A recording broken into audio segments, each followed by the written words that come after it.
una mirada hacia la eternidad. Soy tu amigo Joel López Rodríguez. Sabes, deseo que compartas esto a muchas personas para que llegue hasta el lugar más remoto de este planeta Tierra y puedan considerar la palabra de Dios. De hecho, eso de considerar es como quieran aceptar o no. Ese es el pensamiento que tiene el arminianismo y es algo que, bueno, como presbiterianos o como cristianos, traemos tendencia al arminianismo si no estudiamos las escrituras. Otra parte que quiero hablar con usted es del universalismo, en el cual consideramos que todos van a ser salvos. Y hay una confusión en un texto en específico que quiero hablar. Pero el tema principal es la predestinación. Por eso quiero hablarte de lo que la Biblia dice en Efesios 1:3. Es básico y es muy entendido. Dice la palabra del Señor que bendito sea el Dios y Padre de nuestro Señor Jesucristo, que nos bendijo con toda bendición espiritual. Desde el principio somos bendecidos, somos escogidos ahí en los lugares celestiales en Cristo, según nos escogió según nos escogió en Él antes de la fundación del mundo, para que fuésemos santos, escogidos, apartados. Y esto es indispensable. ¿Sabe usted que tenemos un conflicto que interpretamos a nuestra manera las escrituras? No lo que Dios realmente quiso decir en ese momento, le está diciendo a esa generación y nos está diciendo a nosotros, porque la palabra de Dios irá de generación en generación. La tierra pasará, sin embargo, dice el Señor, mi palabra no pasará, permanecerá. Lo que Dios ha dicho lo establece y permanece porque su palabra es la autoridad. Entonces, aquí tengo dos posturas que nos llevan hacia conocer la predestinación: la confesión de fe de Westminster y el libro de predestinación del doctor Loraine Boettger, muy interesante este teólogo del siglo XX. Y es que la confesión de fe de Westminster en el capítulo 3 dice que Dios, desde la eternidad, por el sabio y santo consejo de su voluntad, Dios de su voluntad ordenó libre e inalterablemente todo lo que sucede.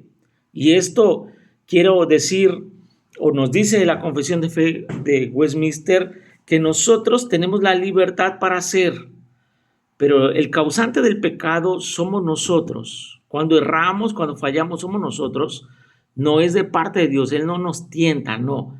Somos nosotros. Dios en su presencia sabe dónde vamos a fallar. Esto es como una línea de tiempo, ¿no?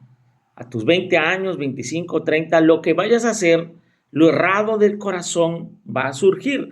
Ya Dios lo sabe, pero Él no envía el pecado. Nosotros somos causantes del pecado.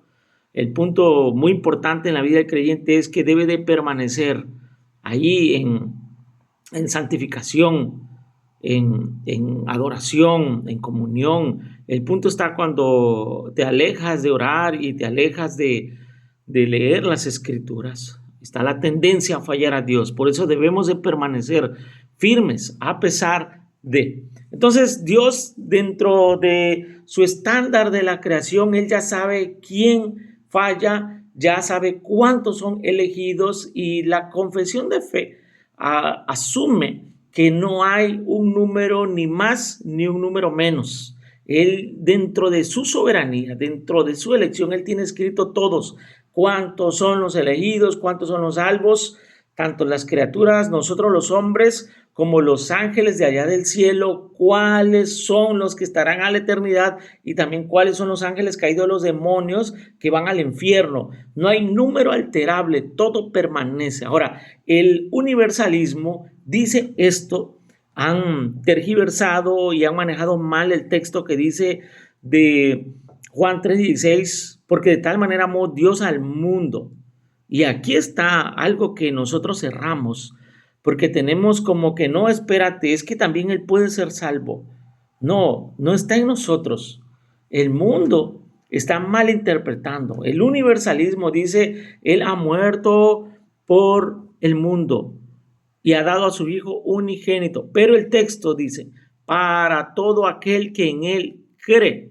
Esto de que de tal manera amó Dios al mundo es un desafío para los judíos, porque los judíos creían que Jesús había venido solamente para Israel, pero la Biblia menciona que a los suyos vino y los suyos no le recibieron, y el Señor ha venido por ese pueblo, pero Él tiene otro rebaño. Somos los gentiles, somos injertos. Así que la expresión de que Él, porque de tal manera amó Dios al mundo, es para que los judíos sepan que Dios tiene amor para todos, no solamente como para ellos.